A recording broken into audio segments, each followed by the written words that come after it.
Umaga po sa inyo lahat.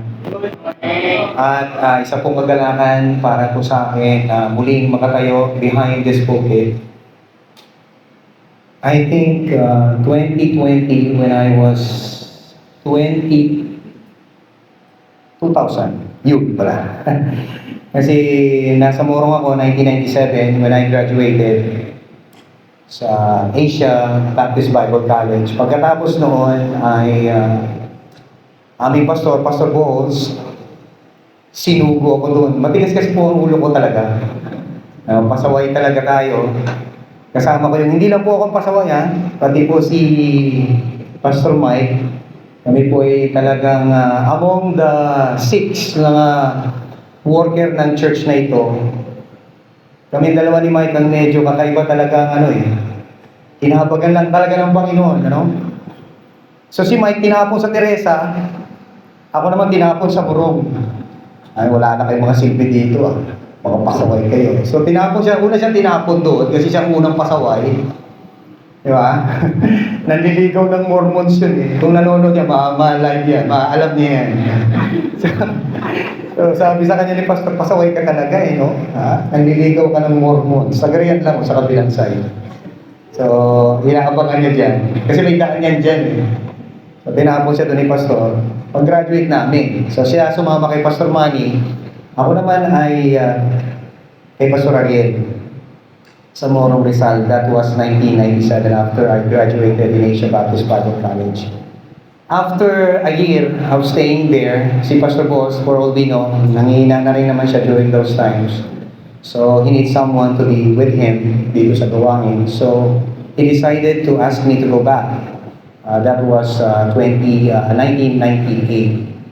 So, 1998, and for 2 years, I was here at spend ang time. Pero something happened, and nagpaalam ako kay Pastor Boles na bumalik muli ng Morong. So, from 2001, nakabalik po ako ng Morong and onwards sa yun. So, that was the last time na ako po ay nakatayo sa pulpito ng Grace Bible Baptist Church. And I thank God kasi siya naman na nakakapag nagbibigay ng opportunity sa bawat isa sa atin. So nice to see again yung mga faces ng mga nakasama ko noon. If I may ask, sino po yung nakasama ko when I was still working here bilang worker? Ayan, kakaunting mga elect ladies na lang yan. So, Ate Leonor, yan si Nanay, Nanay Sulit at saka si Nanay. Siyempre binabible study pa namin yan sila Marvin during those times doon sa may Angono. So it was long time na talaga. So actually from 2000, ngayon ay 2024 na. So there are some 24 years past. And nagpapasalamat tayo kay Ate Leonor kasi nandiyan pa rin siya, Grabe katapatan ng Panginoon. This church went through a lot of tough times, tama? And talagang nandyan pa rin yung mga matatatag, Kaya nice to see those kind na mga believer, di ba? Talagang kahit ang hirap ng pinagdaanan. Pag nandito ako sa church na to, ang daming memories. This side. Diyan ako nakahiga. Si Mike normally doon.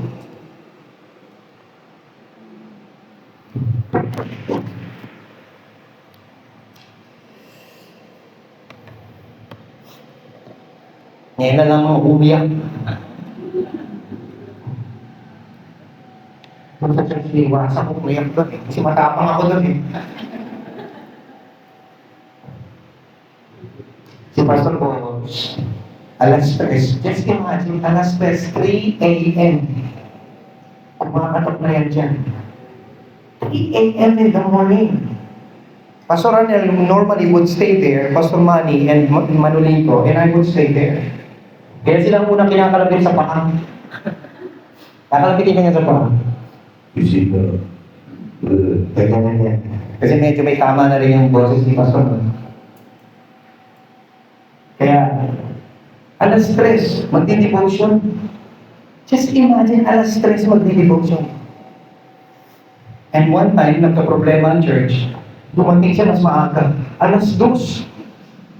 Hindi nga. Iisa-isahin kami yan. Siyempre, ako na lang yung huling magigising. Tumayo kayo, sumama kayo sa akin. Tingin ang kagad sa mga oras, alas 2? Saan tayo pupunta ng alas 2? Alam niyo kung saan kami dinaan? Alam niyo yung Kasinay? Puro bakod yan noon, may mga barbed wire. Alam niyo, pumasok kami doon sa gitna ng kadadawagan.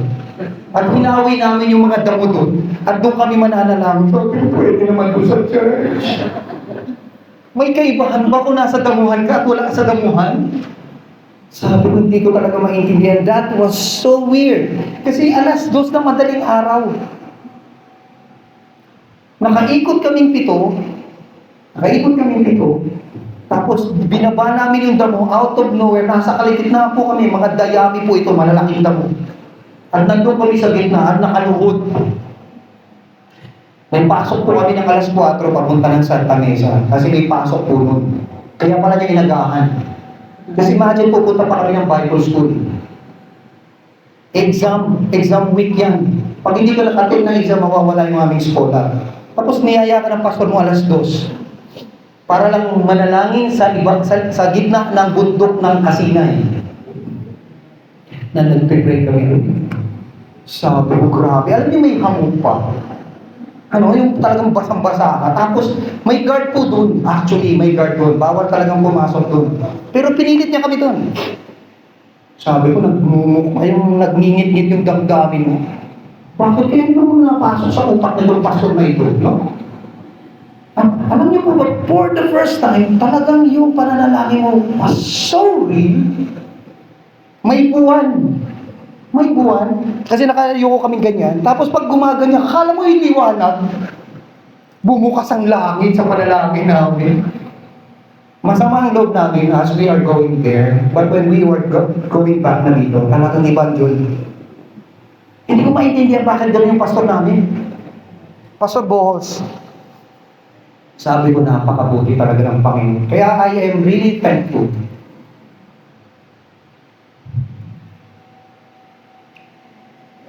Yan, sa ating pastor.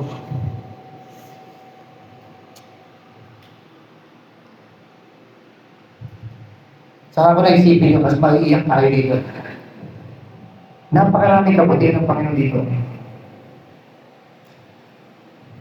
There were weeks. Yung tinapahan dyan ang nagpapadala, pusa dito sa amin ng pagkain. Just imagine, pusa ang pumapasok dito. Dala-dala ang kinakagat ng buntot. Kakagatin niya yung tinapa dyan, tapos ipapasok niya. Kagat-kagat ang buntot. Binubugaw na lang namin. Usyo! Tapos bibitawan niya yung tinapa. Ayan, ulam na namin. Meron ng mga weeks na ganyan dito. At talagang napakasarap balikan ng mga yan, no? Those were the days na kung saan ay talagang makikita mo yung pagkilos sa Panginoon. I know, mula kay Pastor Boss to the time na kay Pastor Alex, I know you've been through that times. And salamat sa Panginoon dahil after all those, you remain steadfast and faithful sa ating Panginoon Diyos. Hanggang ngayon, nagpapasalamat ako sa Lord dahil naging part pa rin ako sa pagpili ng inyong takong pastor. Pakapalan ninyo, pagkamat bata yan si Pastor John, sabi ng Bible, among the sons of women, there is no greater than John. Galing, no? Among the sons of men, women, there's no greater than John. Huwag na natin yung may iba context tatama tayo. Bago magyabang si John, sabi rin nung John na yon, sabi niya, I must decrease. He must increase. Amen? So makikita natin yan, that's in the Bible, though it was pertaining to John the Baptist, which many of our brothers believe that he is the one who baptized Jesus Christ, tama? Who is and may become a Baptist. Ang laking kontensyon niya hanggang ngayon, di ba? Hindi na mamatay yung isyong yan. How we pray that Jesus is a Baptist, but thank the Lord, ano? We have John the Baptist. So, purihin ng Panginoon, and I think, ina-appreciate natin ang mga pastor, bago, matagal, matanda, bata. Walang pagbabago sa ating pagturing sapagkat a man of God who is called by God, still a man of God, and needs to be ma-appreciate sila sa kanilang kapanawagan. So, kaya salamat sa inyo at patuloy tayong magpuri sa Panginoon. I need to cut this para tigilan natin ang pag-iyak. At kasi kaya kong ubusin ang oras ninyo ng 1 oras sa pagkwento lang ng mga karanasan dito sa church ninyo. I can, all the bad and the good, nandito talaga yan, ano? Now, yung mga training ko dito, when I go back, balik ko doon sa Morong, Rizal, it was used by God mightily. Na-prepare ako sa Morong, sa training ko dito. Hindi ko maintindihan noon why, so many whys in my life, and nung nandun ako sa Morong, those whys are being answered by God. Kaya napakabuti talaga ng Panginoon. So, ano man na nangyayari dito, may dahilan niya sa harapan ng Panginoon. You may not know it, understand it now, but later we will. Amen? We may not know it in this lifetime, but we know, before God, we will understand it all. Marami pa tayong limitasyon sa ngayon, but praise God, kasi ang biyaya niya naman ay umaapaw sa bawat isa sa atin. Now, I thank the Lord kasi nung in-invite ako ni Pastor John, and he gave me yung pinakamagiging thing ninyo, his faithfulness in the ministry. This is a new beginning para po sa inyo, sa bawat isa sa inyo. That, of course, kay Pastor John, I know this is the desire of every man of God being called into the ministry of God. That is how he would be acting in the ministry since now he is called by God to be in the ministry. When Paul received his calling and God placed him in the ministry in 1 Timothy, talagang Paul's desire is to live faithfully for God. So kaya napakagandang ito yung dinidesire ng bawat isa sa ating kalagitnaan.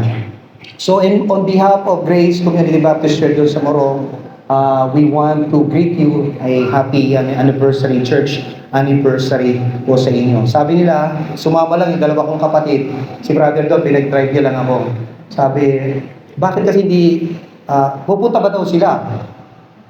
Wala nag-imbita. Kung inimbitahan nyo kami, baka talagang magkagulatan. Kasi mapagpatol kami sa imbitasyon.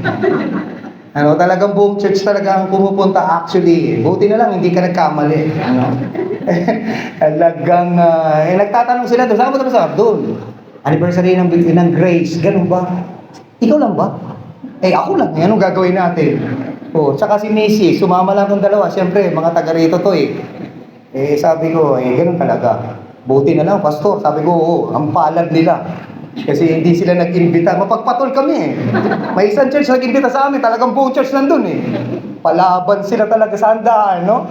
Yung mga ano pa naman doon, times 2. Ang lalakas kumain. Grabe ang level, ano? Talagang, so, kaya, kami nagpapasalamat sa Panginoon dahil napakabuti ng Panginoon sa inyong church, and thankful and grateful tayo by God dahil we're here and you're here celebrating God's goodness. So ang ating time will be spent. Don't worry, I'll stop pagdating ng doon sa church kasi namin yung cellphone ko para nakikita ko yung time. Ayan. Salamat. Para po talagang ayan, hanggang at least 45 minutes we'll do this. So 11:03. So, let me begin this introduction. Napakahalaga po mga kapatid that our biblical understanding of ministry, it is very critical. Kung ano pagkaunawa natin sa ministry. As you desire to be faithful in the ministry, you can never be faithful, desire to be faithful, live a faithful life in the ministry if you don't know what ministry in the biblical perspective. Amen. Napakahalaga na malaman ninyo ang ministry doon talaga sa sinasabi ng Bible. Alam niyo mga kapatid ngayon, we are being presented with so many kinds of ministry even among fellow brothers natin ng mga Baptist. And they presented ministry, lalo na doon sa mga hindi natin kauri, they are presenting ministry in such a way that is so far from what the Bible says. Kaya napaka-critical that we have a biblical understanding of what ministry is all about. Sapagkat kapag naintindihan natin ito from the scripture, ang kagandahan nito, magbubunga yan ng tamang pag-handle at pagpupulfill natin Christ-honoring passion sa pagpupulfill natin ng ating ministry. Amen.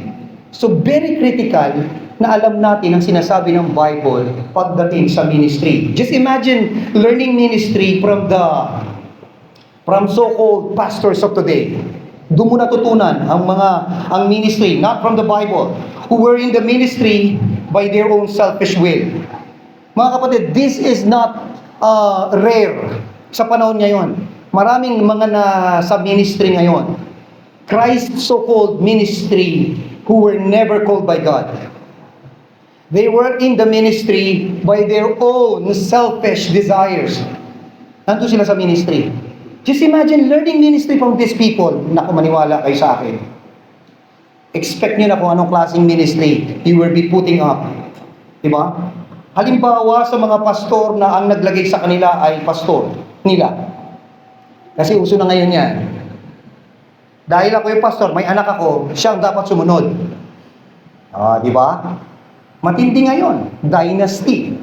Just imagine learning ministry from that pastor, placed by his dad na pastor. And another one, yung mga pastor na kung saan naging pastor sila because of their giftedness. Kasi there's no one else as gifted as he is. Many thought that if the pastor is so gifted, that he would take the role of leadership in the church and that church would be good. It would be blessed by God. It will be big. Ay nako mga kapatid. That's really false. It's not because of giftedness. Lalong-lalo na yung wala nang mapili. Ikaw na lang. Kaya nga napakapalad ng inyong gawain sapagkat now you have a church who has a pastor, hindi nilagay ng kung sino, kung hindi ang Panginoon at kasama kayong lahat. Amen? Nakakatakot talaga maglagay ng pastor na dahil nakita mo lang na kaya niya at pwede siya. Si Pastor Ariel, nung tinawag ng Panginoon sa Thailand at gusto niyang iwan ang church, wala siyang choice kasi he needs to go there. Nagpipray siya kung sino talagang lalagay. Alam niyo po ba, for so many, a year or month, hindi niya talaga sinabi na pupunta siya ng Thailand. At ayaw niyang ipasa sa akin. Actually, he did try. Sabi niya sa akin, Odi, paano kung tawagin ako sa ibang lugar? Would you like to take on the charge of being the pastor of Morong? Sabi ko, Pastor, nandyan si Erwin, nandyan si Benny. Ito po yung mga tinuruan ko lang.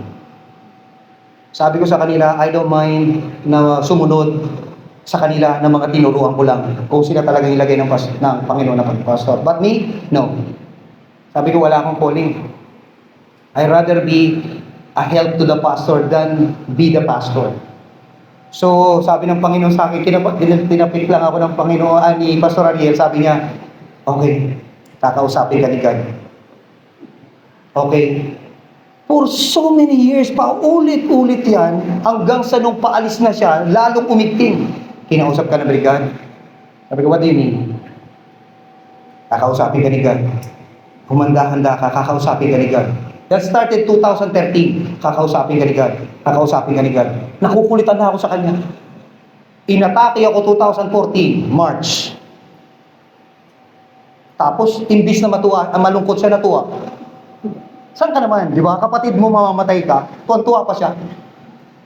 Para may ngiti pa siya, dinalaw niya ako ng Sunday. Kinausap ka na ba ni God? Nung dumalaw siya ng Sunday, kinausap na ako, Saturday pa lang. Sabi ko, naigigets na kita. Yeah, sabi ko kanina madaling araw. So, alam mo na. Sabi ko, yeah, tinawag na ako pa so. Tuwa. Sasabihin ko na rin sa'yo. I've been praying for this for a year, almost, tinatawag na ako sa Thailand.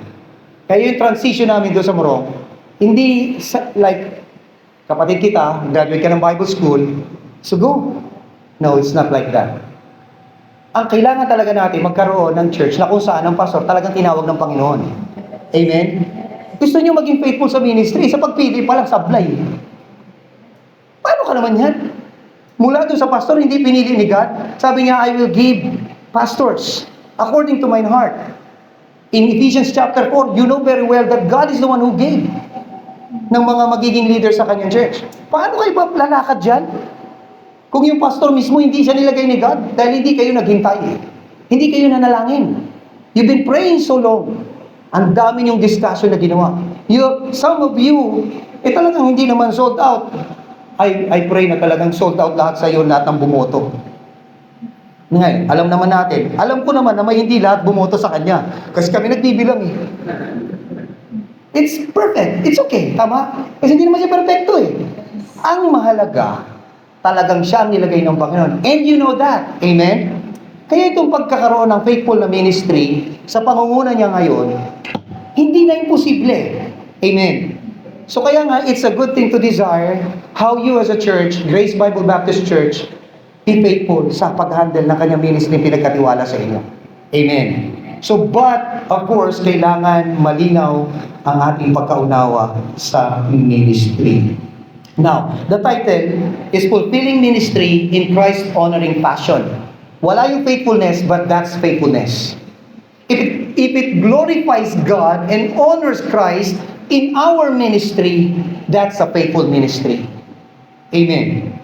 Kasi wala ka naman sasabing faithful ministry yan kung hindi si Christ ang ino-honor.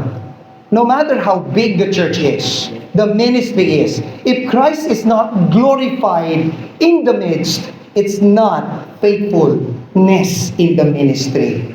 Amen. Kasi ngayon madaling dayain. Magpabigay ka lang ng pagpabigas, pa 250. Sa Morong, ganun ang labanan.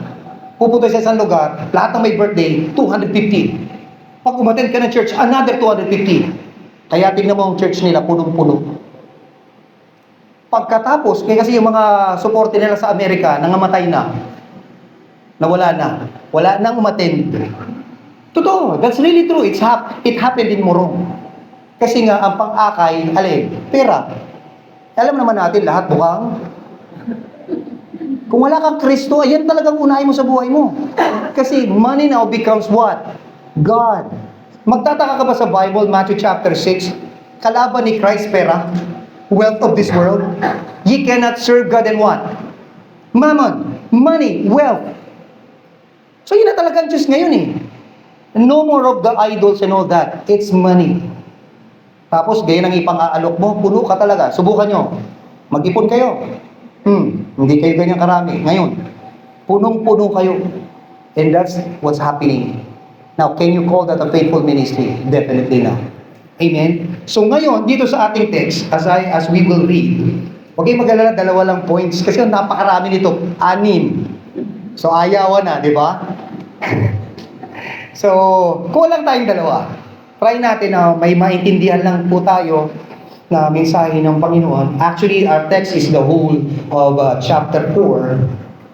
And for the sake of time, let's just read up to verse 12. Kung matatapos natin, praise the Lord. If not, i-stop tayo sa dapat nating katigilan. Sabi ng verse 1, therefore, seeing we have this ministry. Tingnan nyo? Seeing we have this ministry, as we have received mercy, we faint not, but have renounced the hidden things of dishonesty, not walking in craftiness, nor handling the word of God deceitfully, but by manifestation of the truth, commending ourselves to every man's conscience in the sight of God. But if our gospel be hid, it is hid to them that are lost, in whom the God of this world hath blinded the minds of them which believe not, lest the light of the glorious gospel of Christ, who is the image of God, should shine unto them. For we preach not ourselves, but Christ Jesus the Lord, and ourselves your servants for Jesus' sake. For God, who commanded the light to shine out of darkness, hath shined in our hearts, to give the light of the knowledge of the glory of God in the face of Jesus Christ. But we have this treasure in earthen vessels, that the excellency of the power may be of God and not of us. We are troubled on every side, yet not distressed. We are perplexed, but not in despair. Persecuted, but not forsaken. Cast down, but not destroyed. Always bearing about in the body the dying of the Lord Jesus, that the life also of Jesus might be made manifest in our body. For we which live are always delivered unto death for Jesus' sake, that the life also of Jesus might be made manifest in our mortal flesh. So that death worketh in us, but life in you. Heavenly Father, once again, we come to you. Guide us, hide me personally, Lord, at the cross of your Son, Jesus Christ, that they may see Jesus and His glory. Thank you, Lord God. Enlighten our eyes of understanding. Lord God, Holy Spirit, be with us, teach us sa pag-aaral namin ng iyong salita. Be the one, O God. Lord God, if there are any hindrances, if there are forces of evil to hinder us, to stop us from understanding your word, Lord God, we rebuke them. We entrust them to you. Take them away from this place so that everyone would be blessed. We have a good topic for to discuss, faithfulness in the ministry. And you want us to be faithful in the ministry where you placed us. Thank you so much, God. Sa inyo po ang kaluwalhatian, sa inyo po ang kapurihan. Kung sa magdalangin, sa matamis na ngalan ng Panginoong Kristo. Amen. Like what I said, mga kapatid, napaka-importante that all of us who were in the ministry to have a clear understanding of what ministry is all about from the Scripture, in the light of the Scripture, and from the Lord Jesus Christ Himself. Handling our God-given ministry the way Christ would want us brings honor and glory to His name. We can handle ministry, we can do ministry on our own. But if we want to give glory to God and that Christ would be honored, it must be His way. It must be from the Scripture. Yun ang pinakamahalagang bagay na dapat natin matutunan if we are to be faithful in the ministry. Now, in these verses, gusto ko makita nyo ito. Ito yung mga unang verses natin na gusto ko makita. Verse 1, to fulfill Christ's ministry in Christ-honoring fashion, number 1, we are to be persevering in our calling.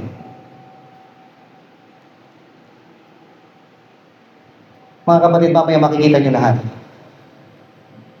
The praise, we faint not. Hindi kami nawawala ng puso. We don't lose heart. That's the word. That's the praise means. Never lose heart. So, the first point you can perfectly see, that is about persevering in the ministry. If the ministry is to be faithful, God-honoring, Christ-centered, God-glorifying, kailangan yung perseverance natin nandoon. We don't stop. Now, mamaya makikita nyo kung bakit nasabi ito ni Apostle Paul. At bakit siya magpapatuloy sa gawain. Now, I understand any one of you here would agree that ministry is not an easy thing. Amen? Madali lang ba mag-ministry? Or to be in the ministry, is it easy to be in the ministry? Definitely not. Kaya mga kapatid, yung mga leader dito nasa ministry, you have to pray for them. Really pray for them. Because if not, maniwala kayo mga kapatid. Tingnan mo, the fact na sinabi ni Apostle Paul, we never lose heart, kasi may tendency to lose heart. I am not to judge Pastor Alex, but this is what he experienced. Believe me. Realidad ba? Yes. But if we are to be faithful in the ministry, you have to persevere. No matter what. Amen. So number 2, from verse 3 down to verse 2 is our second point, which is purity of our lives. Ay nako mga kapatid, believe me, kapag ang mga leader, mula sa leader, papunta doon sa pinaka-list ng mga miyembro, hindi maipakita ang kalinisan sa kanilang buhay, believe me, you would not expect a ministry that is faithful, Christ-honoring, God-glorifying ministry. That is impossible. A ministry to be God glorifying and honoring, it must be yung mga members who are called would live in the purity of life. Ay, just imagine kapag ang church natin ay namumuhay ng may kabanalan sa harapan ng ating Panginoon Diyos, that Jesus, our Lord, is being glorified and pleased, hindi nyo talaga alam kung ano kaya niya gawin. Amen. You don't know what God can do. Persevering tayo. Malinis ang ating buhay. Back up ng ating pagiging, alam mga kapatid, kaya ko yan kinuha yung outline na yan. Kasi it will just be connected. Why would you persevere? Kung ang buhay mo naman ay napakalayo sa Panginoon. Amen? Why would you persevere sa gawain that you desire to be faithful if your life is not clean and pure before God?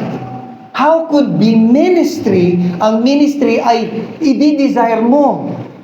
Magpe-perform ka sa ministry if your life is far away from God. And punong-puno ng tinatawag na uncleanness. So you see, verse 2 is there. Kaya for the ministry to be faithful, unahin niyo yung dalawang bagay na yan. Never quit. And aspire, desire, try, strive to live a holy life before God. This is not before man. Listen mga kapatid, not before man. Pagkasama mo yung mga kapatiran, this is who you are. Pagka wala na, now this is who you are now. Nako, mahirap yan. With or without them. Because you know very well that God, His eyes is ever towards you. Amen. And hopefully, mabanggit natin yung verse 3 down to verse 6, which is yung point number 3 natin, yung tinatawag na preach Christ and His gospel. Persevering in the ministry, purity in the ministry, and definitely preaching the gospel of Christ in the ministry. Ang dami na pinipreach ngayon. Alam niyo bang mayroon mga nagpipreach ngayon for an hour and yet not to mention the name of Christ? Dapat yan, nagtitinda na lang ng burger. Di ba? Mag-business ka na lang. Rather than taking this ministry and never to mention Christ, who is the hope of glory. Amen. Kaya I know, safe naman kayo dahil ang inyong pastor ay well, for a longest time, hindi ko naman siya talaga na-meet, kasi mga pa to titus pa ata ito. When I was working here, so ang talagang inabot ko, nasa na si Manny? Yeah, si Manny. Si Manny nga bulinggur pa yan yung gaganyan pa lang kaliliit yan. Kakalat-kalat lang yan dito ngayon, di ba? Tingnan mo. So, the rest were young din, o yung iba nga hindi pa pinanganak, yung iba hindi pa miyembro dito. But, kaya wala at perfect knowledge kay Pastor John. But I know you know him. Alam niyo ang kanyang manner of life. That's why you voted for him to be the man of God dito sa inyong gawain. So, pag-pray nyo lang siya, at talagang siya ay kilusin ng Panginoon, that He preached Christ and no one else. I think sa inyo nagmula yung apology. If I'm not mistaken, the history ng apology first heard sa mga men dito. Titindi talaga ng men dito. I don't know kung sa inyo nagsimula, but that's the first time I heard the word apology. Kasi if a pastor preaches nothing but himself, that's apology, di ba? Ginamit na yan ng maraming mga pastors I did even use that kasi in Mountain Province, I am used by God there na mag-preach doon sa mga pastor, and we warn them not to preach themselves. And if they tell story, they should not be the hero. Di ba? Kasi mahirap magkwento. Palagi ikaw bida, di ba? So, but we preach no one else in this ministry except Jesus Christ and Him crucified. 1 Corinthians chapter 2 verse 2. That's the principle the Apostle Paul has. So let's go back. Tignan na natin ito. Yan. 24 ka agad, Ang bilis ng oras, no? So, look at verse 1. Now, the word therefore is there for a reason. Tama? Kasi you will have to go back chapter 3. Chapter 3 tells you why the therefore is there in chapter 4. Kasi lahat ng sasabihin niya sa chapter 4, all refer to chapter 3, yung kanyang first discussion. And then he goes on to say, we faint not. Now, you know that chapter 3 has something to do why he did say that. Because in chapter 3, Paul tells us the nature of ministry. What was in the ministry? Ano bang meron sa ministry? Have you read chapter 3, verse 1? Do we begin again to commend ourselves, or need we or some others epistles of commendation to you, and letters of commendation from you? Chapter 3, verse 1 tells you that there are those who are questioning the Apostle Paul. Sa kanyang leadership, sa kanyang apostleship, these people were questioning him. Kailangan ko ba uli ng commendation? During those times, kapag ikaw ay known to be a man of God at may mga itinerary ka, going from one place to another, you need a letter of commendation. That you are truly a man of God. That you are truly sent by God. So, naghahanap sila ng ebidensya kay Paul. Just imagine, this church already founded sa kanyang ministry, and yet they were asking Paul, how about your commendation, Paul? Oh. Tingnan nyo kung gaano kalala ang mga miyembrong ito. Actually, it never came from them. It came from those false teachers whom they accepted. Tinanggap nila itong mga false teachers na ito, na nilalason yung kanilang isipan. That Paul is truly an apostle. Kaya kini-question. Kaya kailangan ko ba uli magkaroon ng commendation para sa inyo? Tama? So you see, in the ministry, kahit tama ka, kahit maayos ang ginagawa mo, there will always be those who would question you. Now you tell me, is it easy? Amen? Kaya this message is really para sa mga ministers ng Panginoon talaga eh. Now, you have to understand this, mga kapatiran, para makita nyo naman ang pinagdadaan ng mga man of God. Amen? We are being questioned sa aming credibility, kaya hindi kami pwedeng maging pabaya. Now, remember, look at yung credential ng 1 Timothy chapter 3. A pastor should be above reproach. Why? Kasi all eyes on us. Ku-questionin talaga to. Manda ka. Ganyan talaga nature niya. Diba? This is the nature of ministry. Kung si Christ nga na ating Panginoon, kinu-question, si Apostle Paul na parang perfectong minister ng Panginoon, kinu-question, paano naman tayo? Kaaba-abang nilalang na tayo, di ba? These people saw Christ, so faithful to Christ. Tama?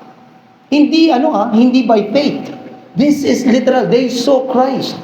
Paul, in 2 Corinthians, saw the glimpse of heaven. Kaya tingnan mo naman ang pamumuhay na ito. Now, how about us na nandito ngayon? Isipin mo kung anong klaseng ministry meron tayo. And then you go on to read, makikita ninyo that there are people who still are blinded and they are still following the old covenant which was given through Moses. And Paul was presenting the new covenant na yung veil ni Moses inalis kasi nakita rin nila yung glory. Moses, through him, God gave the the old covenant, tama? When he went up to Sinai, nandun siya sa taas, and he was there with God, God giving him yung covenant with his people. And because of the 30 days and long time being with God, yung face niya nag-shine. And when he went back, hindi makalingon sa kanya yung mga tao, so he needs to cover his face. And then, after that, inalis niya rin. Kasi the glory fades. Amen. That's the old covenant. It was glorious, yes. But the new covenant, Apostle Paul says, was more glorious. You'll find that in verse, I guess that's in verse 7 onwards. Sabi niya dyan, if the administration of death, written and engraven in stones, was glorious, so that steadfastly behold the face of Moses for the glory of his countenance, which glory was to be what? Done away. But how shall not the ministration of the Spirit be rather glorious? For if the ministration of condemnation be glory, much more doth the ministration of righteousness exceed in glory. Ito na yung new covenant. The veil is done away. God's covenant is no longer written in tablets of stones. It was now written in the hearts of men through the Holy Spirit. This is the kind of ministry. Pero pag binasa mo yung verse 14, tell you another nature ng ministry. But their minds were blinded. Just imagine. Done away in Christ when the new covenant entered. Pero still they were blinded. Anong sabi niya? For until this day remaineth the same veil untaken away in the reading of the old covenant, which veil is done away in Christ. Pinaliwanag na ni Paul that is done away in Christ, and yet these people are blinded, so they continue with the old covenant. Look at verse 15. But even unto this day, when Moses is read, the veil is upon their heart. Oh, yung puso pa rin, natatakpan pa rin.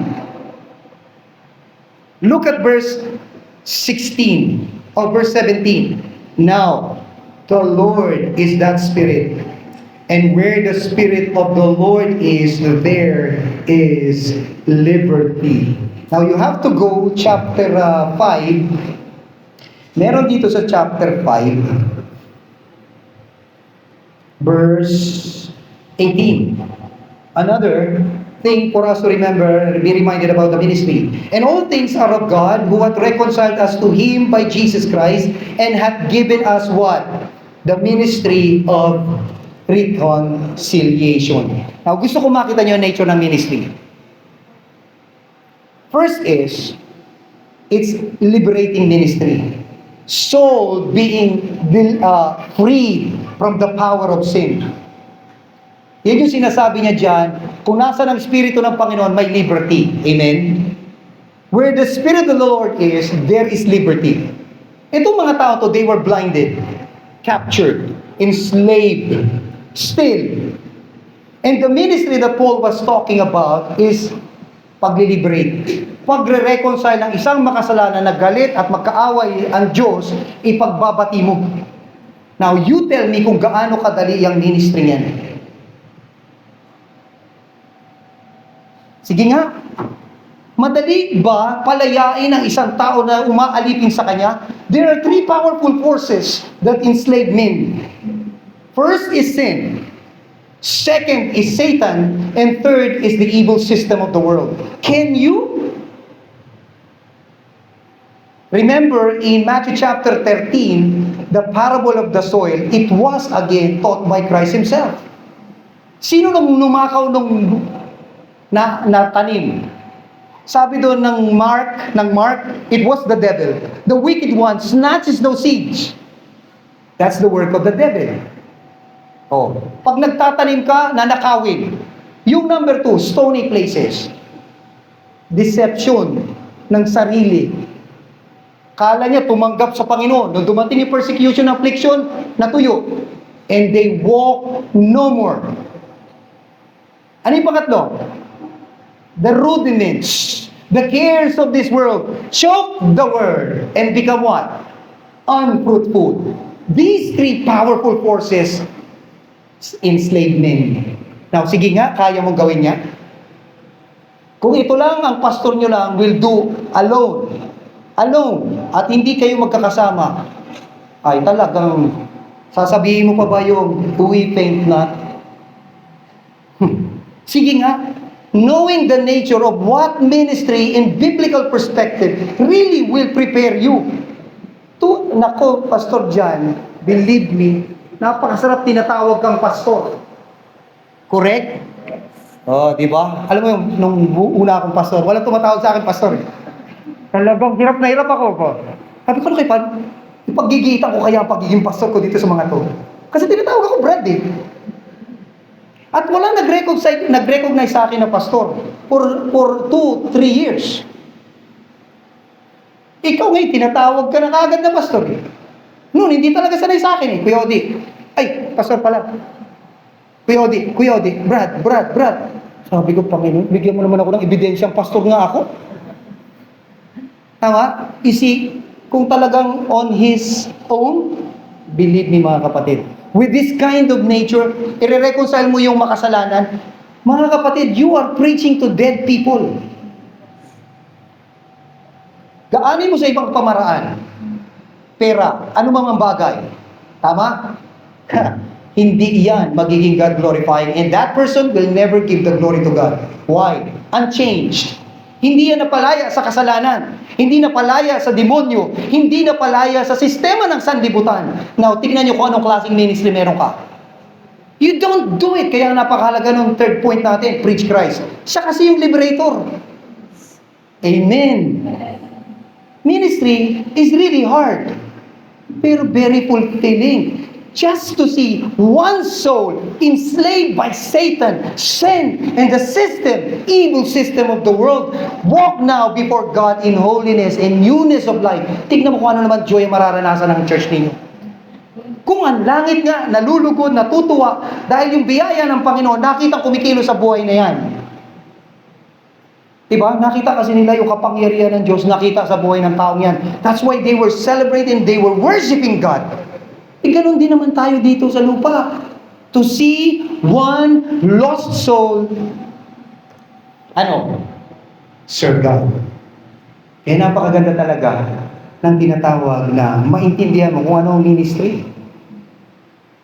We are bringing enslaved souls to be with God. Tama? Kaya ganyan katindi. Now, chapter 3. Now, look at verse 1. Therefore, seeing we have this ministry. Alaka. O, ngayon, andali nyo na maintindihan yung verse 1. Amen? Ganito palang ministry ito. Kaya sabi niya, therefore, seeing we have. Now, yung praise na we have, niyakap mo. Alam pag tinignan niya sa original language niya, yung nakipagkasal. Where you leave everything at yayakapin mo yung ministry. Nakasama yung betrothal, yung marriage. Nung sinabi ni Paul, we have this ministry, he was telling those people, yung Corinthian church, that I have espoused myself to the ministry. Iniwan niya yung kanyang magulang pag kinakasal, tama? Ang loyalty mo na nandun sa ministry. That's what Paul was saying. Isipin mo naman, ganyan kahirap yan, niyakap mo pa. Ang tao ngayon, ayaw na sa hirap. Kasi ngayon, tinatanggal na ang hirap. Lahat instant. Amen. Tama? Tingnan mo mundo natin ngayon, lahat instant. Instant gratification. Tingnan mo kung ilan ang pagkainan dyan. In this place alone, pumunta ka, tingnan mo kung ilan ang kainan. Nagutom ka, ayan, kainan ka kagad. Yung hindi magluluto ka pa, uuwi ka pa ng bahay, magluluto, hindi mo nagagawin yan ngayon. Everything is instant nowadays. Kaya ayaw na talaga ng tao ngayon maghirap. Kaya ang ministry, offensive na ngayon. Bakit? Kasi pinuforce ka mag-sacrifice eh. Ang titindi ng mga verses dito, if you will read it again, bearing in my body the death of the Lord Jesus Christ, hindi na yan pang modern. Kaya ngayon, they would think of that as obsolete na. To die for Christ, to bear the suffering of Christ in our body, no longer the desire of the church members ngayon. Ang kailangan na ngayon, kailangan big time ka. Kailangan pag pumarada ka dyan, may kotse ka ba? Kailangan ng bahay mo, napakaganda para mag-gehel tayo ng fellowship doon. Napakalaki ng yard ko. Lahat ng uri ng kape meron doon. Yan ang gusto ngayon. Tapos yung mga miyembro, tinitingala sila. Ngayon, yung mga nandun subordinates at mga wala pa ay aspiring to be like that. Tapos may isang pastor, aalukin kayo mag-suffer for Christ. Ano ngayon mararamdaman nyo sa pastor itong kulit pa naman? Diba? Nangungulit siya. Pinipilit ka mag-sacrifice sa Panginoon. Tingnan mo, hindi mo matatanggap. Kaya rather, aalis na lang ako dyan. Or, awayin nyo na yung pastor nyo. Tingnan nyo kung gaano katindi to. Sabi ni Apostle Paul, seeing we have this ministry. Amen. You were placed by God in this ministry. Yakapin mo ang ministry nito. Kaya nakakalungkot, may mga miyembro kayong umalis.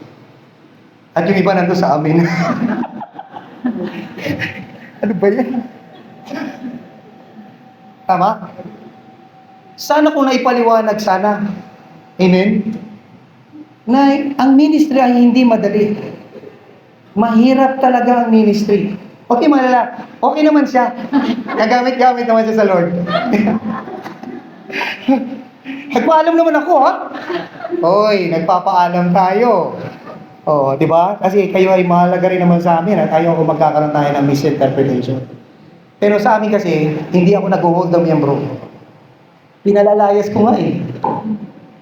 Believe me, you can go, ayan, mga miyembro doon. Paulit-ulit yan. Kung hindi kita makakasama, pareho tayong ligtas, hindi kita makakatrabaho, maghanap ka ng church na pwede mo. Amen. Kasi hindi naman ako nagpastor para magparami ng miyembro. Nagpastor talaga ako para yung kaunting binigay sa akin, maging kamukha ni Kristo. That's the ultimate goal. Kaya kung ganyan, wag na lang. Kaya, so far, wala pa naman lumalayas. Purihin ang Panginoon, ano? Pero I was branded.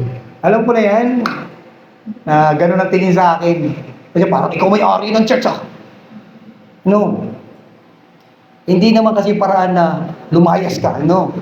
Will you also go away? That's the main. Kasi Christ did ask His disciple eh.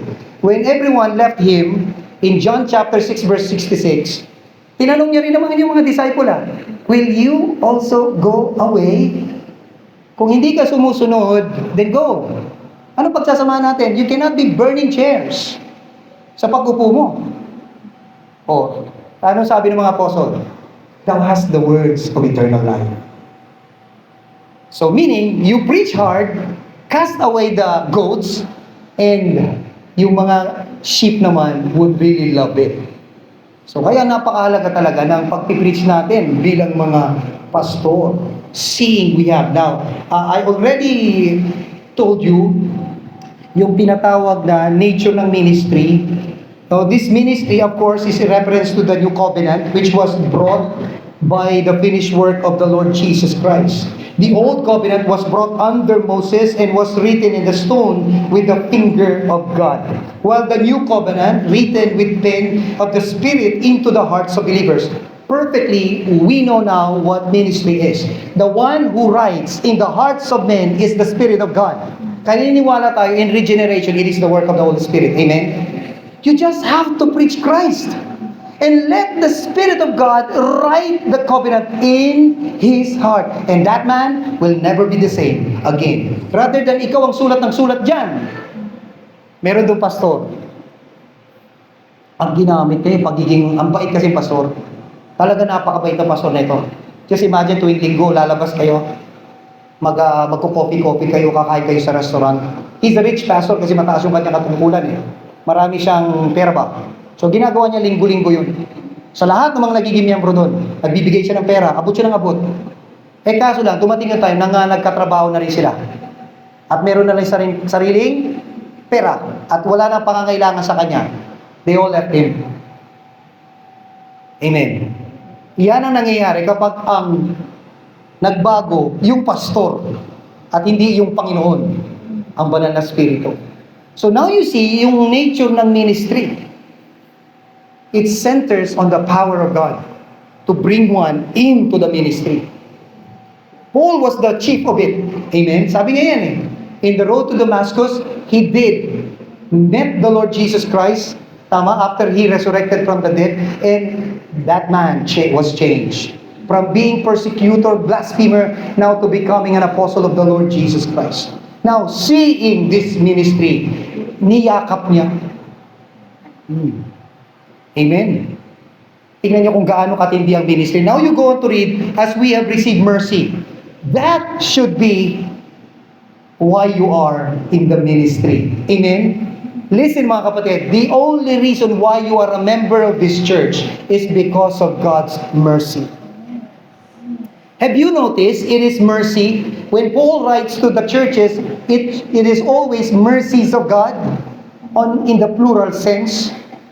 Kasi after mo ma-save, kailangan mo pa rin ang habag ng Panginoon, correct? Because you still deserve God's chastening. But God's mercy is always there. But this mercy is different.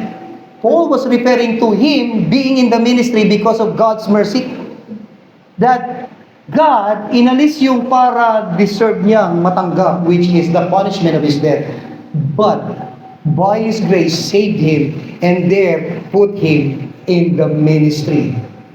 So, tingnan niyo kung anong klaseng ministry what we have. It should be that it is God, should be God, who will place yung mga future believer na magiging part ng ministry nito. Amen. All we have to do is persevere. Magpatuloy lang tayo. Paul had suffered so much in the ministry, and yet sabi niya, we never lose heart. Huwag po kayo mawawalan ng manghihinawa, mapapagod, magsasawa, aayaw sa ministry. Kasi it is by the power of God that you are in this ministry. Unless it is not God who is the reason why you are here. Kasi kung hindi si God na nagdala sa'yo dito, you will not appreciate this ministry, you will not perform in this ministry, and you will not be faithful, honoring God in this ministry. Short-lived ka lang. Meron akong church na pinupuntahan. Pagpunta ko doon, mapakilala ito, mga bagong miyembro po ito. Kakamayan ko naman sila. Amen! Purihin ng Panginoon. Pagbalik ko ng isang taon, wala na silang lahat. Iba na naman. Sabi ko, nasa na si ano? Nasa na si ano? Nasa na si ano? Nasa na si ano? Wala na eh. Pero napalitan. Sabi ko doon sa mga nanando, please naman. Manatili naman kayo sa Lord. Kasi pagbalik ko doon, iba na naman. Bumalik ako na itong mga nakalipas lang. Wala na naman yung iba. Sabi ko, hindi na talaga matatapos ito. Tinakausap ko, paano ba kasi nagdadala sa Panginoon? Ngayon, nakita ko naman yung, totoo. Kaso may mga dibang dahilan. Walang problema doon sa tinuturo nung mga miyembro, kaso yung mga pumupunta ron, may ibang dahilan. So you see, kaya tignan mo, papalit-palit ng miyembro. Paiba-iba ng miyembro. Mga kapatid, to be faithful in the ministry is to persevere in the ministry. Amen? Huwag ka naman umalis. Kaunting problema, ayawan na kagad. Magsama-sama kayo sa hirap. Amen. Bakit ka ba nandito? Sino bang naglagay sa'yo dito? Then you are to stay here.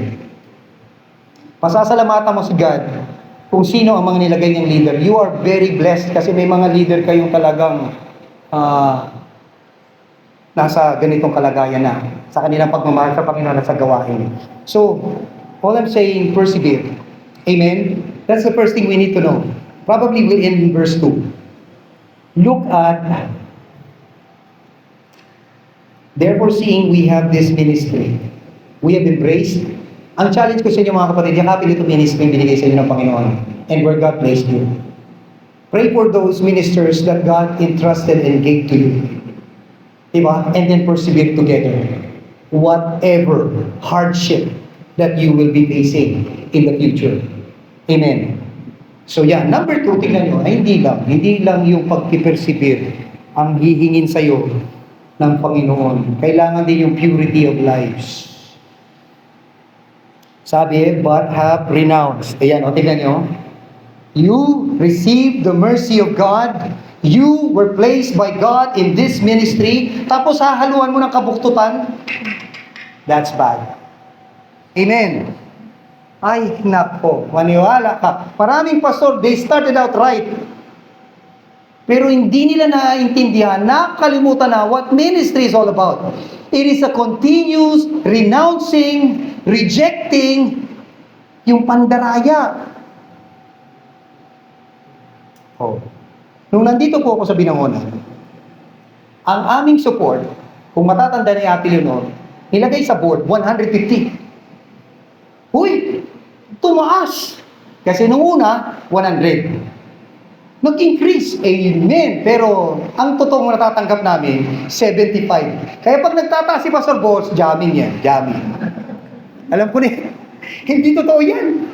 Kaming dalawa lang ni Mike ang rebelde, di ba? Ay, Pastor Arnel, 300. Pastor Manny, 300. Pastor Ariel, Manolito, 150. Pare-pareho kami tatlo. Si Manolito, walang inik, mabait na worker. Pero kami dalawa, yan na naman siya. Alam ko yan, jamming yan. O, totoo nga, 150. Nagiging 75. Palagi kong tanong, bakit ganito ang buhay? Yung worker doon sa Santa Mesa, na mga namit ko, 1,000. That was 1994. 1,000 ang support. Nagtataksi pa uwi ng kanilang church. Samantalang ako naglalakad hanggang Green Hills. Sige nga, sino nakalakad na sa inyo? Tignan nyo kung gaano kalayo yung center point hanggang Green Hills. I have to walk para lang tama yung pamasahe ko at doon ako sasakay ng bus, makauwi dito. Kasi kung sasakay ng bus, tapos tatalon ka, baka madisgrasya ka pa. Tapos worker ka pa. Sabi ko, may yan, pandaraya. So mag-supper na lang ako. Naghihintay po ako doon hanggang alas 4. Hindi ako humingi kay Pastor Arnel, kay Pastor Manny, hindi ako hihingi dyan. Sige, mauna na kayo. Uuwi lang ako kapag may nagbigay. At yung nagbibigay, hindi ko sinabihan. Living by faith ba? Bahala na to. Walang nagbigay. Most of the time, walang nag-aalok. Kaya ako, hindi talaga. Natutunan ko lahat sa ministry yan eh. Hindi porke tumatawa-tawa yan, walang pangangailangan yan. Kaya hindi na rin kami nagtatanong. Magbigay ka na lang. Amen? Kasi I've experienced that in the ministry. Ala, kabiro mo, naglalakad ako doon, inaabot ako ng mga kabataan, nakasakay sa kotse. Nakita niya ako, tinitikan niya ako eh. Nakabarong kasi ako, may pa ako, parang ganyan dignified ko. Nag-traffic, lakad pa akong ganda ng lakad. So, nagkatingin na kami, mga taga-CEU. Tapos siyempre, ingiti ka, mabait ka eh, di ba? Kristiyano ka eh, friendly. Gano'n naman sila. Inaabot ako doon malapit sa Green Hills. Pambihirang pangangantsaw sa akin. Oh, nakita natin yan to sa may Oh yeah, it was the guy. Gagano pa mga Inglesero eh. Yeah, it is the guy. Yeah, you think so? Yes. Naririnig mo, nandiyan sila oh. Naglalakad ako, inipon yung pera. This one, get this one also. Nilagay ko sa pera. Pagtapat sa akin, wala ka bang papasahe? Ibinato sa akin yung pera. Bumagsak sa paanan. Bumarurot sila. Hindi ako nakagalaw for how many minutes? Dahan-dahan tumulo yung luha ko. Sabi ko pa naman ang prayer ko, Lord, ang prayer ko, bigyan ako ng pamasahe. Kaso, hindi ko inaasahan na pagbigay, patapon. Pang-iinsulto ba? Pero binigyan ako. Kaya hindi talaga pwede ang ma-pride sa ministry. Tama? Ang dami ko na-realize doon. Bakit hindi mo dinampot? Ang hina mo talagang nilalang.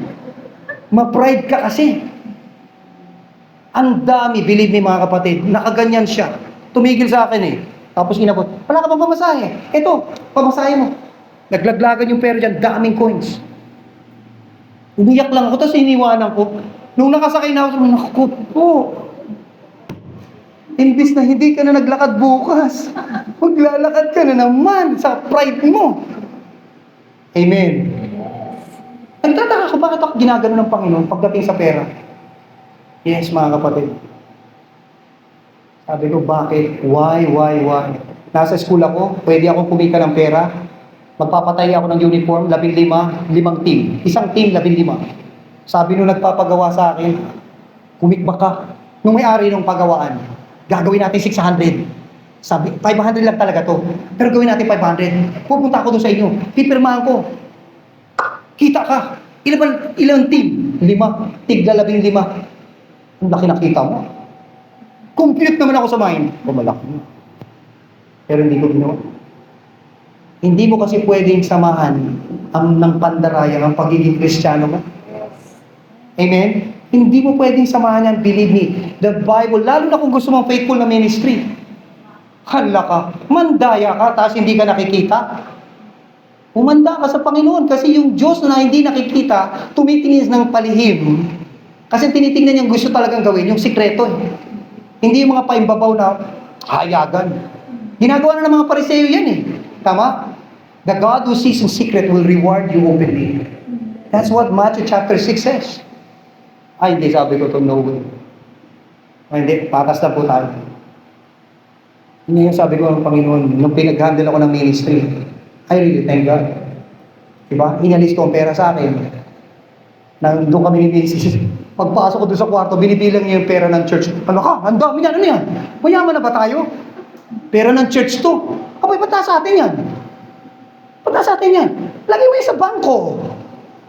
That's the time, paalam pa rin ako kay Pastor Ariel, kasi yun ang kalakaran ng church namin noon. They trusted Pastor Ariel, and we trust him. Pero sabi ko, no, pag ako naging pastor, hindi ko gagawin yan. At nung nakita ko yan ng dami, pinag-ipon ko, lagay mo lahat sa bangko yan. Alam niyo ba dun sa signatories namin, wala ako? Saan ka pa? Wala ako, silang dalawa lang, ng mga treasurer namin at saka si Mrs. Gusto ko nga alisin na siya eh. Walang pamilya namin dapat nag-handle ng pera. Para maiwasan natin, alam mo ang tao, kahit sa simula okay yan, nauulutan pa rin ng demonyo. Kasi yan ang mga dahilan kung bakit nasisira ang gawain. Tama sa simula, pero later on, may pangangailangan na, amen. The point simply is this, kailangan mo maging maayos. Verse 2 will tell you exactly that, but have renounced. Tingnan nyo, the hidden things. These are done secretly, but you have to reject it. Things done that will bring shame to God and destruction and shame to the ministry must be rejected. Now, nung sinabi to ni Apostle Paul, don't get wrong sa kanyang that he is doing this. No, that verse does not tell you that Paul was doing this and that now he is rejecting it. No, from the very beginning, Paul is faithful. Yung kanyang integrity is there in the ministry. Kaya niya lang sinasabi yan to tell us that talagang nire-repudiate niya yung ganitong klase ng sistema. Ayoko mag-isip ang mga miyembro doon sa amin, bagamat nagtitiwala sila sa akin na maisahan sila ng dyablo. Remember, Satan works in the mind. As God also works in the mind for us to be faithful. Kasi alam talaga nila, ito ang pinaka-central, the mind. Kaya, hindi kita bibigyan ng pagkakataon pag-isipan mo ako ng masama. Kasi pag ako napag-isipan ng masama doon sa church namin, hindi talaga ako pwedeng tumahimik. I am very confrontative. Amen. Pastor John will be having a hard time doing that kasi most of you are older than he is. But I suggest you should be. Tinuruan ako ng Panginoon maging confrontative talaga naman. Pag tama ka, tama ka. Amen? Pag nasa Biblia ka, nasa Biblia ka. Siyempre, pag nag-confront ako, may galang. Amen? Kasi love and truth goes together. In Ephesians chapter 4. Pero talaga naman. Kaya ayoko lang silang bigyan ng pagkakataon, maultan ni Satan. Kaya I will reject any idea that would lead to that. Lalong-lalo na personally in my own life. Hidden things. These things are done secretly. Sabi ni Paul, even those things, reject. Amen? Kailangan natin ng may integrity pastor. Kailangan natin ng may integrity mga man of God. Walang pandaraya. Sa inyo mga kapatid na nasa business, huwag kang mandaraya. Believe me, hindi ka po pwede ng business lang dadaya ka. Kasi si God naghahanap ng just weight. Hinahanap niya yung tamang balance, yung tinatawag na tamang timbangan. Hindi ka po pwedeng Kristiyano ka, namumuhay ka sa pandaraya. We are to live in pureness of life. Amen. Kung empleyado ka, huwag mo nakawin ng oras. Correct? Binayaran ka ng 8 hours, magtrabaho ka ng 8 hours. Yes. Oh, by the way, that's the easiest way to get promoted. Yes, pahalagaan mo ang time. Hindi pa po ako pero pinopromote na ako. Hindi pa po ako regular. Ano ka ba? Kasi bago magsimula yung namin, alas 8, alas 7 nandun na ako. Inaayos ko na yung table ko, nag-aaral na ako. Aabutin ako doon Oy, Odi, aga mo naman. Yes, sir, kailangan natin aralin ito. Tapos, pag uwi na, I will be the last one to leave. Another 1 hour. Ginawa ko yun hanggang 2 buwan. Hindi pa tapos yung aking, pinopromote na ako. Odi, we cannot wait anymore. Kasi pag inaabot ko yung mga leader, yung mga TL, yung mga trainer, nandun sila, call center kasi ako eh. O di, tara dito. Sabi ko, yes sir, bakit po? May meeting kami. Ay, puro leader po yan. Magiging ka. Nandun yung boss ng Amerikano. The best way. Pag faithful ka. Amen? Hindi naman lahat ng faithful ganun nangyayari. But mas maganda na kung inak ka ng Panginoon, faithful ka sa bagay na yan. In everything. It must give glory to God. Kaya nga kahit pag-inom ng tubig it must be done for God. Pati pagkain. Everything must be done for God. The one who sees, God who sees in heaven, will definitely, amen, gets glory and hoping that He will bless us sa ating katapatan. So look at that, the hidden things of dishonesty. The word dishonesty, shame. Anything done secretly that will bring shame to His name, to you as a man of God, as a servant of God, and to the church, stop, reject, don't. Amen. Look at the following. Ano sabi niya? Not walking in craftiness. Allah ka. Yung pinapractice mo pag nang lihim, napakalapit ng chance mo na may pamuhay mo openly. Tama? Magiging deceitful ka rin. Kung ginagawa mo yan palihim, malaking tendency that you will live it. Kasi the word walking is to live. Craftiness. Now, this is not hidden, but now being applied. Lalabas. Kaya kung hindi talaga si God ang sentro, hindi talaga si God ang gustong luwalatiin, lalabas ang time, magkakaroon ka na ng mga gagawin dito sa ministry that is selfish, that is mayroong tinatawag na pandaraya. So kaya every opportunity, reject them all. Do not allow them mag-reside sa iyo o magawa mo sa buhay mo bilang nasa ministry. Paul will always be there, persevering sa hardship. And he will always strive and strive para ang purity, integrity niya sa ministry nandun. Amen. So tingnan nyo, isa pa na pinagmumula, yung handling the word of God deceitfully. Hindi lang yung iba, pati pagtuturo, apektado na. May manipulasyon na. May iniiwasan na. Tama? Hindi na whole counsel ni God ang tinuturo. Pati sa salita ng Panginoon, wala nang galang. I remember, meron kayong pulpito dito. Preach Christ, di ba? Ayan o. Ginoo. Ibig sana naming makita si Jesus. Amen? Pag hindi yan ang dahilan natin, you should be reminded of that praise. Tama. Kasi hindi na si Kristo ang tataas mo. It all begins when you are alone. Nagsisimula yan pag nag-iisa ka. Who are you when you are alone? When nobody sees. Pagmamanifest lahat yan. Until pati salita ng Panginoon, minamanipula mo na. You want a faithful ministry? Reject that.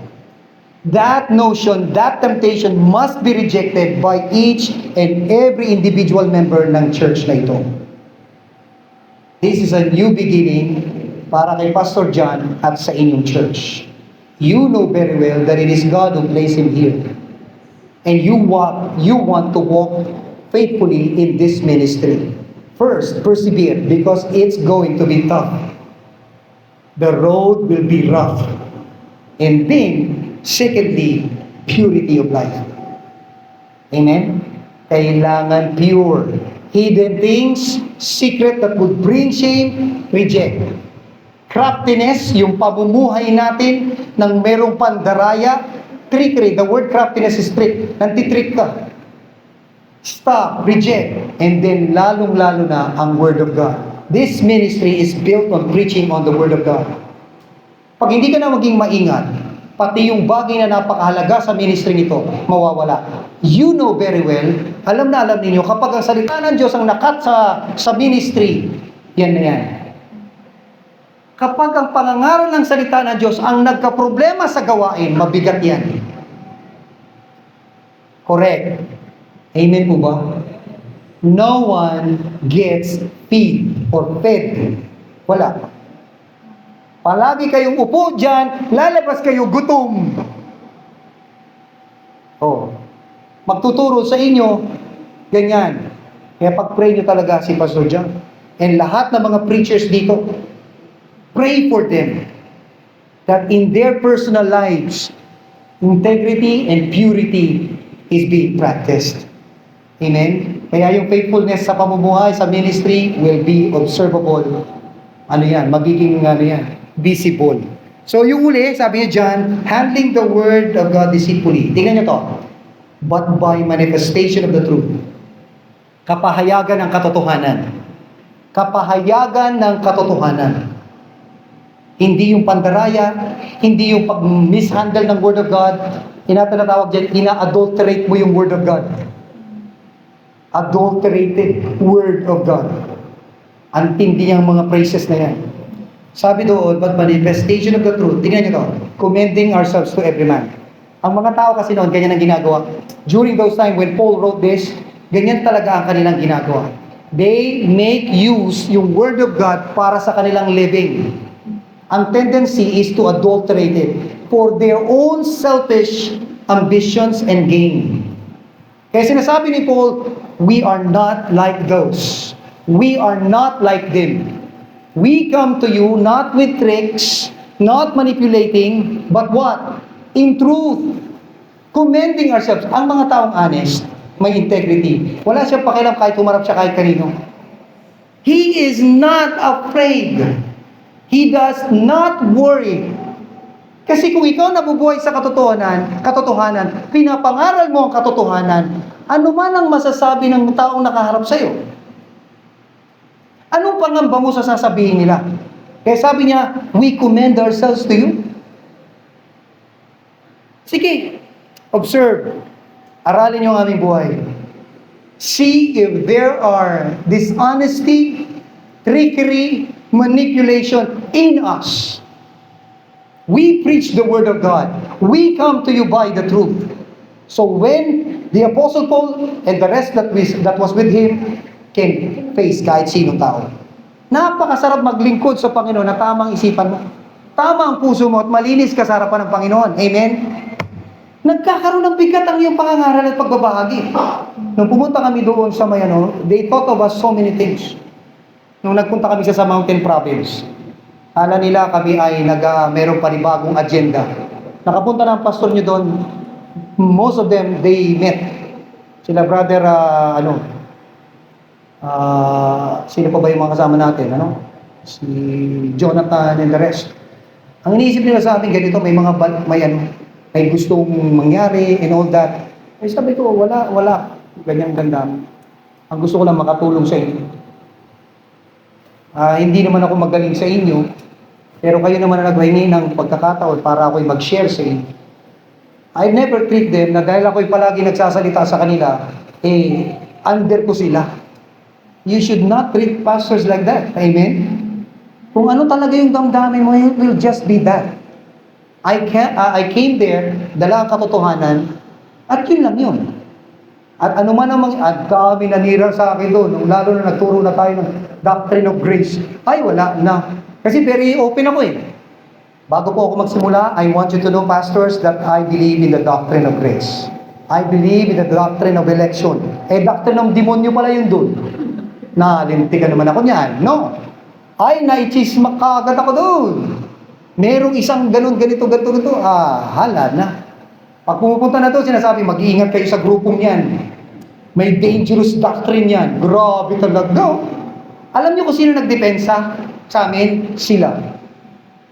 Bakit? Parang hindi naman sila dangerous. Bakit?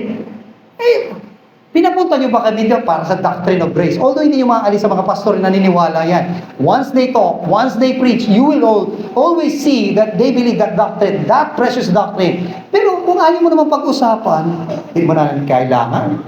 Pinapunta niyo ako doon para i-enhance kayo, enhance sa ministry. Lapit sila ng lapit. Tapos ngayon ako na pinalalabas nila, nagkakalat ng ganito. Just imagine talaga mga kapatiran natin, no? Kakaiba rin talaga level. Pero kapag nasa katotohanan ka, sasama ba loob mo? Si Kristo lumakad sa katotohanan. He is truth personified. Amen? And yet they killed Him because of this truth. What is truth? Sabi ni Pontius Pilate, that truth crucified our Lord Jesus Christ. Amen? Ang katotohanan na yan ay makasalanan ka at wala ka ng pag-asa kung hindi ang Diyos gumawa ng paraan, isugo ang Diyos na banal, magkatawang tao to live a righteous life and then died for you. That's the truth, that He died there. Oh, amen? So, kung tama ka sa Panginoon, you have nothing to worry about. Now, tingnan nyo, bukod sa harapan nila, sabi ng huling praise natin, to end this, tingnan nyo, in the sight of who? Grabe talaga, di ba? In the sight of God. First and foremost, kaya si Paul hindi takot sa kanila. Ano man ang kanilang pag-scrutinize sa kanya, is because he know that before God, he is right. He strive, he lived holy before God, who called him. Tapos matatakot ka sa tao? Yun ako naman. Tama, mga kapatid? Kapag kinatakutan mo na si God, wala ka na dapat kinakatakutan na iba. So ministry, to handle it faithfully, yan yung dalawang bagay lang na dapat yung unang malaman ngayong umaga nito. First, persevere, because ministry is tough. It will always be rough road in the ministry. Ang dami nating tao eh. May Satanas, may sarili mo, may demonyo pang sistema ng sanlibutan, kalat na kalat sa mundo ngayon. Pinipilit tayong wasakin. It will always be tough. Kailangan mo ng mercy, kailangan mo ng grace, kailangan mo rin sa sarili mo maging matatag sa biyaya ng Panginoon. Amen. Pangalawa, back-upan mo pa yan ng malinis na pamumuhay. Maniwala kayo sa akin. Napakaganda ang nakikita kabanalan at pagmamahal sa church na ito. Amen? They will know you are my disciple if ye what? Love one another. Eh, napakalaga talaga ng loving one another. Amen? So mga kapatid, maraming salamat sa ating Panginoon Diyos sa kanyang paalala sa atin. If I may exceed my time, which I did, magpapahingi ako ng tawad sa paglagpas ko. Pero sa mga sinabi ko, that's all pure Word of God. Ang prayer ko lang sa Panginoon ay sana magamit ninyo yan. Na pagpasok ninyo sa panibagong stage ng buhay ninyo, sa pagharap, paglilingkod sa ating Panginoon. So sa Lord lahat ang kapurihan at kalwalatian. Let's pray. Heavenly Father, thank you so much. You've been such a good God to us, a good Father to us. Lord, thank you po. Salamat sa inyong salita. Salamat po sa desire na binigay niyo sa kanila to be faithful in the ministry. Lord God, there will always be enemies. There will always be time that we will be forced to quit, to stop. But salamat po sa inyong biyaya, sa inyong kahabatan, that like the Apostle Paul and the rest of those faithful servants of yours, they persevere. And as they persevere, they walk in purity, in holiness of life. So much, Panginoon, na dapat namin itong matandaan sa buhay ng bawat isa sa amin ngayon. Salamat po sa inyo pong kapurihan at kalwalatian. At mga dalangin sa ngalan ng Panginoon Kristo. Amen.